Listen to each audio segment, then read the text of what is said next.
Vincent Leclabar, vous êtes président de l'Agence Australie et depuis juin de l'année dernière, également président de la AACC, l'Association des agences conseils en communication.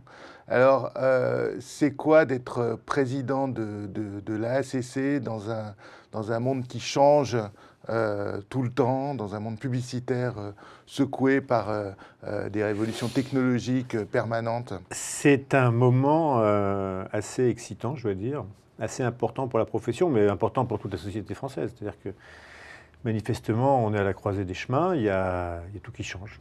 Nos métiers changent, les consommateurs changent, la façon de leur parler, les moyens de leur parler se multiplient. On a une concurrence qui se diversifie sur tous les aspects. De dernière date, c'est M6 qui fait sa propre structure de brand content. Mais avant, il y en a d'autres. Il y a les groupes de presse, il y a les agences médias, il y a tout un chacun, en fait. Il y a les investissements qui diminuent. Plus de -3 l'année dernière, encore un peu plus de -3 cette année. Bon. Il y a les rémunérations qui diminuent. On a perdu 150 millions d'euros de rémunération en 4 ans. Donc, il faut vraiment se remettre en question, parce que si on ne le fait pas, on va se réveiller avec une sacrée migraine. Et mon boulot, moi, en tant que président de la ACC, c'est évidemment de valoriser notre métier. De valoriser, c'est-à-dire valoriser cette spécificité que nous avons et que personne d'autre aujourd'hui ne peut revendiquer, c'est la créativité. On est capable de diriger les marques sur le plan stratégique et on est surtout capable de les exprimer d'une façon qui intéresse les gens. Et ça, personne d'autre pourra nous le prendre, à moins de rentrer ensuite dans l'univers de nos métiers, peut-être à la ACC. Mais par rapport au cabinet conseil, par rapport au groupe média, etc., on a cette supériorité, je crois, de compétences en termes de créativité. Et ce que je souhaite faire, c'est révéler cette créativité, montrer son utilité économique et sociale. Et mon combat pendant les 2 ans où je suis élu, c'est ça. Alors, il y a autre chose qui change énormément, c'est la technologie. Ça fait rentrer de nouveaux acteurs qui sont en effet pas seulement des cabinets de conseil, mais aussi des sociétés de services informatiques en quelque sorte. La publicité est de plus en plus automatique, elle s'achète de manière de plus en plus logicielle. Est-ce que le cadre légal est encore adapté à cette situation? En 2 mots, est-ce qu'il faut changer la loi Sapin? Alors la loi Sapin, c'est une loi qui était liée à un certain état de choses à l'époque où ça a été fait, c'est-à-dire que certains acteurs du marché, aussi bien du côté du conseil que de l'annonceur, avaient un peu profité du système pour s'enrichir de façon non transparente. Donc elle a imposé la transparence. Et aujourd'hui, la question se repose, le gouvernement se la pose en tout cas sur la loi numérique. Faut-il ou non étendre la loi Sapin aux ad exchange, pour être clair? Personnellement, je n'y suis pas favorable. Je pense que déjà la loi Sapin est une contrainte qui fait que, bien sûr, on est le pays le plus transparent sur le plan de l'achat d'espace, mais néanmoins, des dérives continueront d'exister et surtout, ça maintient une espèce de suspicion incroyable entre les annonceurs et les agences. Aujourd'hui, il y a des gens qui ont investi dans des systèmes d'ad exchange. C'est normal que ces gens-là soient rémunérés. Ce n'est pas la machine qui fait tout. Derrière la machine, il y a du travail et ce travail doit être rémunéré. Donc comment est-ce qu'on peut rémunérer ce travail? C'est forcément une rémunération qui doit être laissée à l'appréciation des parties prenantes. Je veux dire, on n'est pas obligé de faire de la transparence et à partir de cette transparence, on arrivera forcément à, si on maintient ce système de transparence totale, on arrivera à des rémunérations qui sont très faibles comme ce qui se passe aujourd'hui en matière d'achat d'espace. Donc personnellement, je ne suis pas pour le rabotage permanent des rémunérations. L'agence Australie fait depuis des années une étude sur l'appréciation de la publicité par les Français. Cette étude montre d'année en année que les Français semblent aimer de moins en moins la publicité. En tout cas, ils ont un avis qui est de plus en plus tranché.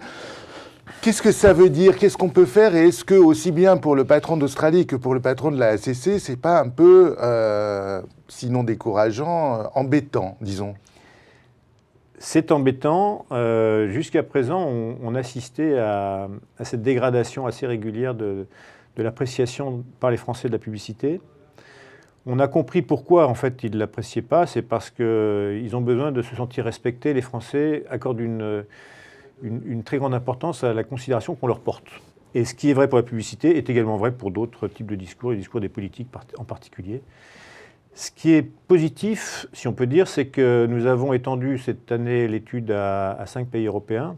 On s'aperçoit que les Français ne sont pas les pires, que tous les pays sont assez critiques sur la publicité, mais pour des raisons différentes. Curieusement, les pays les plus critiques sont les pays anglo-saxons et notamment les Anglais. Les Anglais dont on dit en France qu'ils ont la meilleure publicité. La meilleure publicité. Alors, on essaye de comprendre. Et le pays le plus positif, c'est l'Espagne, qui adore la publicité. Bon. Comment ça s'explique? En fait, ça s'explique selon 2 critères. Et un des critères les plus importants, c'est un critère, je dirais, idéologique, qui peut expliquer pourquoi les Français n'aiment pas la publicité. Il y a des questions qui sont posées sur est-ce que la publicité est dangereuse, agressive, intrusive. Les pays latins sont les plus critiques sur la publicité. Les anglo-saxons, en fait, la trouvent pas dangereuse, pas agressive et pas intrusive. Les Anglais, en particulier, sont le peuple qui la trouve la moins agressive, la moins intrusive et la moins dangereuse. Et pourtant, il a une note très mauvaise. Donc le problème se situe ailleurs pour eux. Le problème se situe dans la qualité de la publicité qu'ils reçoivent, qui, en moyenne, est assez mauvaise. La nôtre est moins mauvaise en moyenne. Alors peut-être qu'aux extrêmes, elle est moins primée parce qu'elle est moins bonne aux extrêmes aussi.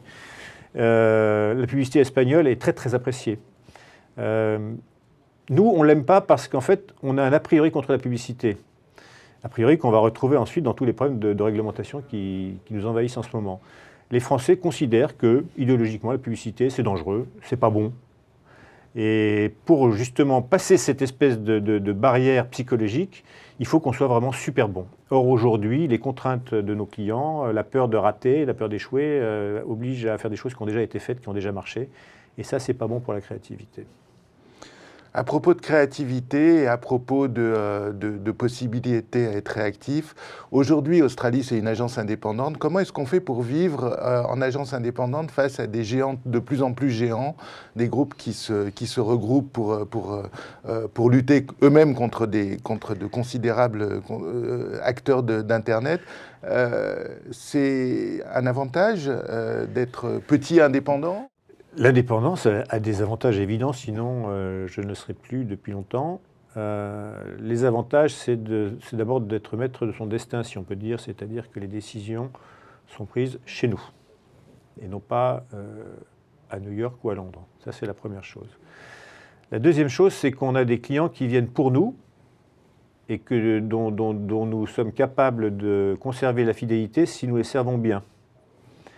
La limite du système, elle est évidente, c'est dans la capacité d'investissement, la capacité d'accompagnement à l'international, qui oblige à un moment donné d'avoir des clients qui vous emmènent pour pouvoir les accompagner, parce qu'on ne peut pas se développer tout seul à l'international et ensuite chercher des clients, ça ne marche pas dans ce sens-là.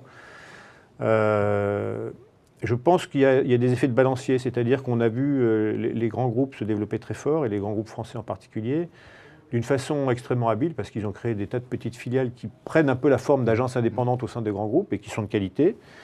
Il semblerait que le gigantisme soit quand même voué à une certaine défiance, c'est-à-dire qu'on ne pourra pas continuer d'être, à mon avis, les plus gros en garantissant à sur-mesure aussi intense que dans une agence indépendante. Mais en fait, c'est ça, c'est de sur-mesure contre la capacité d'investissement, notamment sur un plan technologique, qui est bien supérieur dans les grands groupes.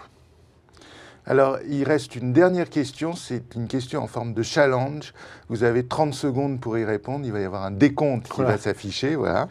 La question n'est pas très difficile, néanmoins, il faut développer, mais pas trop. J'y vais, le digital est-il un bien ou un mal pour la créativité publicitaire ? Alors, en théorie, c'est ni bien ni mal, c'est comme la langue d'Ésope, c'est-à-dire c'est ce qu'on en fait qui est important, et c'est la créativité qu'on met dedans. C'est néanmoins un bien, parce que la créativité, justement, est un espace de liberté, parce qu'il est nouveau pour les annonceurs et pour les agences, et que c'est là qu'aujourd'hui, on voit le plus d'idées nouvelles apparaître, parce qu'il y a moins d'autocensure, moins de censure, plus de liberté qui est permise et par les annonceurs et par les agences. Bravo! Vous avez terminé avant. Merci beaucoup. Merci. Vincent Leclabar.